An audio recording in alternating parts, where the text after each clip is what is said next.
वो संत ना मिले आपको, तत्वदर्शी संत नहीं मिले। वो तत्वदर्शी संत जिन महापुरुषों से दास कलयुग में परिचित है, वो उनके शुभ नाम आपको अभी बताए। उनमें से एक आदमी गरीबदास साहिब जी गांव सुनाने जिला झज्जर वाले ने परमात्मा की महिमा बताई है। मन तू चल रे सुख के सागर, जहाँ शब्द से ढूंढत नागर। सुख सागर किसे कहते हैं? शंखों लहर मेहर की उपज, कहर नहीं जा कोई।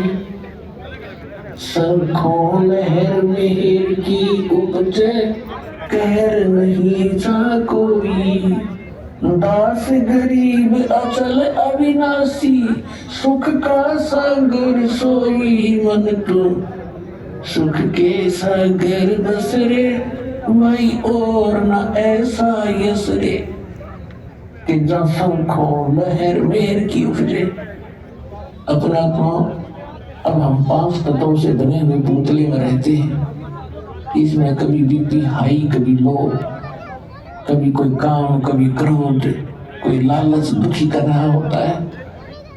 हम सड़ रहे हैं इसके अंदर, अपने कर्म बिगाड़ रहे हैं। अनमिलना वही है जो लिख रखा आपके प्रारब्ध में, आपकी किस्मत में। इसे अधिक नहीं मिलेगा, इसे न्यून भी नहीं रहेगा, कम भी नहीं रहेगा। लेकिन ये बात हमसे कोसों दूर होगी, हमें कोई ये दर्द करने वाला नहीं रहा।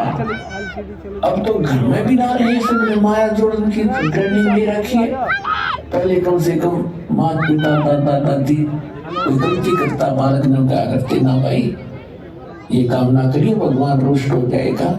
अब भगवान वाली तो बात है ना चलती घर में, तो सब थोड़े बहुत 2 पैसे हो गए, शिक्षित हो गए, कोई रोजगार करता है, साथ में घुट्टी ला गए, कोई कितना पढ़ा है, कोई कितना पढ़ा है, बच्चों के साथ कोई लिंक रहा। तो इस प्रकार की हमारी सारी नैतिकता का विनाश हो गया। तो क्या बताते हैं, दास के साथ तो बहुत बात बीती है, कुछ पिछले संस्कार थे। तो कई बार जब अकेला होता हूँ, एक आध बार ऐसी हिलोर उठती है अंदर से, चाहे हमें किसी ने हमें कितना ही सता रखा हो, कितना दुख दे रखा हो, चाहे कुछ पैसे भी मार रखे हो, चाहे कभी गाली गलौज भी कर रखा हो, उसके प्रति भी दोष नहीं रहता, वो भी अपना सा दिखाई देता है। और जब वो रहती है कुछ थोड़े समय के लिए, वो तो लहर सी उठती है, कुछ देर तक रहती है, उसमें कोशिश भी न करें उसके प्रति द्वेष पैदा हो, नहीं होता। और उस लहर के जाने के बाद, उस तरंग के जाने के बाद फिर वो एक खचड़ा बना होता है। उसने ऐसा क्यों बोला, उसने ऐसा क्यों कह दिया है, अब ये करूंगा, वो करूंगा, फलाना करूं।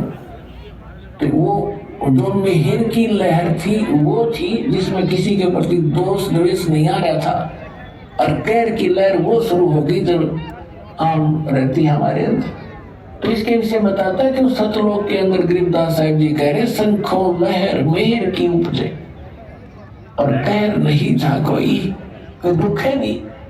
अपना आत्मा आप यहाँ आए हुए हो, चाहे कोई 4 दिन से आ रहा है, कोई 10 दिन से, कोई 2 दिन से। अब यहाँ क्या दिक्कत आपको? वो जानबूझ के ऊपर स्वभावस्था कोई प्रॉब्लम पैदा करो, वह दूसरी बात है। किसी के साथ खसो तो यहाँ को बैठ कर मैं बैठूंगा, या धरती सारी एक जैसी है, एक जैसे मैट बिछने की तंत्र बिछाओ, लेट जाओ, बड़ा बड़ा खाना मिल रहा है। परमात्मा ने अपने बच्चों के लिए दूध की नदी बाहर रखी, और यहाँ पर सारे सदाबर्द खोल रखा, चाह की केटी बरकत रखी, राव गिलास रुपयों गटकर की तरह बैठ गए। तो यहाँ आपने, यहाँ क्या दुख है, क्या द्वेष है किसके साथ? तो वहाँ सतलोक की मिनी रिहर्सल है। उसको वाला सुख तो यहाँ स्वप्न में भी नहीं है, लेकिन उसकी रिहर्सल है ये। तो जब आप वहां जाओगे, बहुत बड़ा क्षेत्र आपका अपना इंडिविजुअल है।